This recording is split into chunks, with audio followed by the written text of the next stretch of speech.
Allora, a fronte di determinate esigenze che insorgono e aumentano con l'andare dell'età, e ci sono molte persone, abbiamo visto nel Polesine, che sono molto anziani, ben venga, ottima cosa, soltanto che bisognerebbe avere anche i soldi per poter affrontare tutto quello che comporta. Torniamo alla nostra slide. La domanda è stata: hai un reddito che consideri adeguato? Eccola qua, una percentuale molto alta, 58%, cosa dice, segretaria?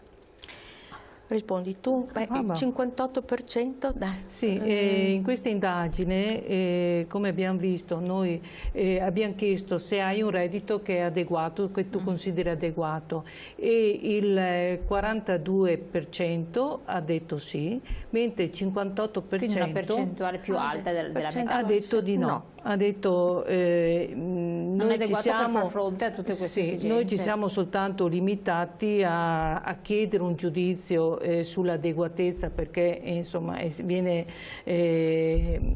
un argomento molto particolare, quindi cerchiamo, ecco, di non essere invasivi ecco, su queste domande. Però ci ha fatto riflettere, perché insomma abbiamo capito le dinamiche che esistono all'interno e che incidenza hanno, che esiste appunto questa vulnerabilità anche all'interno della famiglia, vulnerabilità economica che è dovuta ai giovani, che si riflette naturalmente sugli anziani, e quindi c'è un reddito che non corrisponde ai bisogni reali della famiglia. C'è stato poi un raffronto che avete fatto. Quanto incidono le spese sanitarie sul tuo reddito? Un confronto tra il 2011 e il 2019, qualcosa è cambiato? Questo noi nel 2011 abbiamo fatto sempre un'indagine generica a livello sempre provinciale, per capire alcuni bisogni delle nostre donne e per orientare la formazione, dare un orientamento anche sull'attività nostra del coordinamento donne. E abbiamo fatto quindi questa indagine, dove abbiamo chiesto i valori rispetto al quanto incidono appunto le spese sanitarie sul reddito, sul loro reddito. E abbiamo chiesto 3 valori, poco tra il 10 e il 25%, poi abbiamo abbastanza tra il 25 e il 50%, no, aspetta, ho sbagliato, scusami, perché...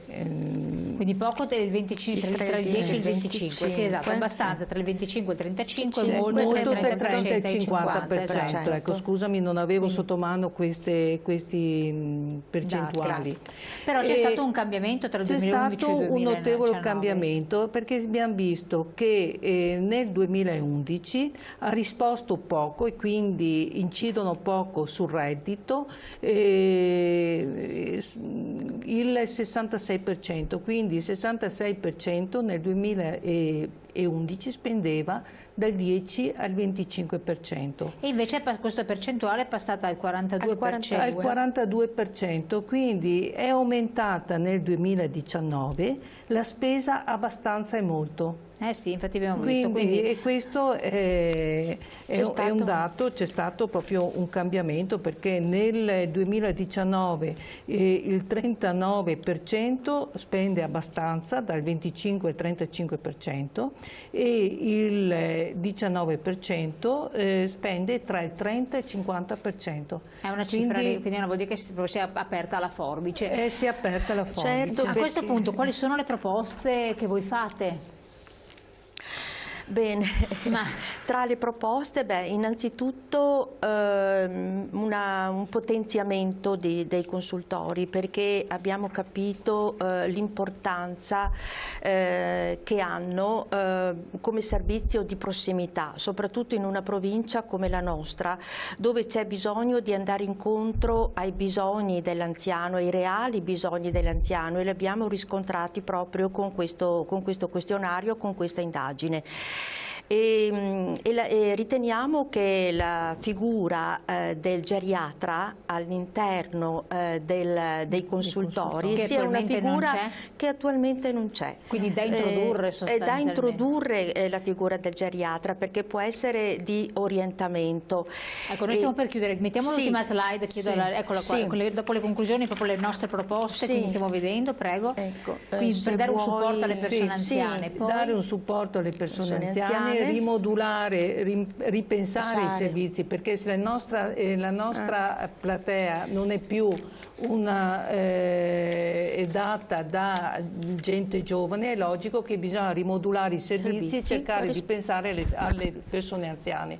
Anche una famiglia composta diversamente. Vediamo se c'è un'altra slide successiva che dalla regia. È la prima forse di questa. Si intreccia con i problemi. Infatti quella... Beh, tanto continuiamo a dire. E dopo ridefinire l'oggetto dei consultori familiari vuol dire andare oltre la famiglia tradizionale. Andare oltre la famiglia tradizionale e aprire anche agli uomini per una mascolinità ripensata e consapevole, cioè cambia tutto, cambia il mondo, cambia la cultura, cambiano i soggetti, quindi bisogna rimodulare anche quelle che sono le offerte che i consultori danno. Non si può pensare soltanto a una famiglia tradizionale come era prima, ma bisogna pensare anche a una famiglia diversa, composta da soggetti diversi. Assolutamente. Ecco, e ripensare soprattutto, dare servizi che rispondano ai bisogni reali della gente nostra, la gente nostra del Polesine,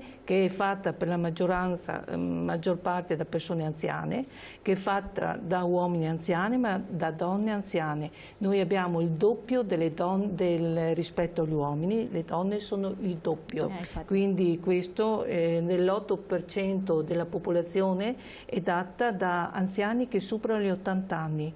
E di questo 8% abbiamo 8.000 uomini e anziani che superano gli 80 anni e 12.000 donne. Detto questo, abbiamo capito tutto quanto, quindi voi fate questa istanza, poi verrà portata a livello regionale, perché ovviamente i territori, non tanto con contrattazioni sociali che vengono fatte nei comuni. Lo presenteremo nei piani di zona prossimi, perché 2020-2023 a ottobre saranno promossi appunto i nuovi piani di zona, di ottenere qualche cosa. E quindi vedremo di riuscire a portare a casa qualcosa. Vi aggiorneremo naturalmente. Grazie mille alle segretarie che sono state qui con noi, quindi Lina Canale e Margaret Crivellari per il Polesine. A voi grazie di averci seguito, come sempre scriveteci se avete problemi o dubbi sulla pensione, chiamate le sedi dello SPCGL presenti a livello capillare su tutto il territorio. Buon proseguimento, ci vediamo prestissimo.